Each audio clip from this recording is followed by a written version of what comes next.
فرض معین روزے جو ہے اس کا وقت ہر سال میں ایک مہینہ یعنی رمضان المبارک کے ادائی روزے ہیں، یہ فرض معین ہے، یعنی شریعت نے یہ وقت مقرر کیا ہے، آدمی اپنی مرضی سے اس میں کمی بیشی نہیں کر سکتا ہے، وقت آگے پیچھے نہیں کر سکتا ہے، ایک دن ایک گھنٹہ آگے پیچھے نہیں کر سکتا ہے۔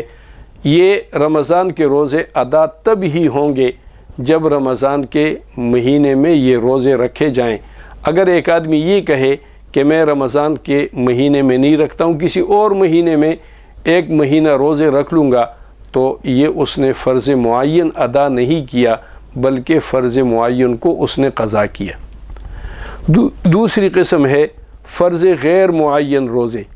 فرض غیر معین روزے ان کو کہا جاتا ہے کہ کسی عذر کی وجہ سے، بیماری کی وجہ سے یا سفر کی وجہ سے آدمی کے رمضان کے ادائی روزے رہ گئے ہیں، اس کے بعد وہ دوسرے دنوں میں، مہینے میں، مختلف دنوں کے اندر وہ رکھتا ہے، تو یہ فرض تو ہیں اس پر کہ اس نے رمضان کے روزے چھوڑے ہیں، لیکن اس کے لیے وقت معین نہیں ہے۔ 11 مہینوں کے اندر وہ کسی وقت بھی وہ روزے رکھ سکتا ہے۔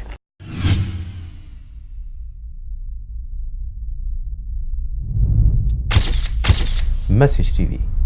This is your channel. This is your channel.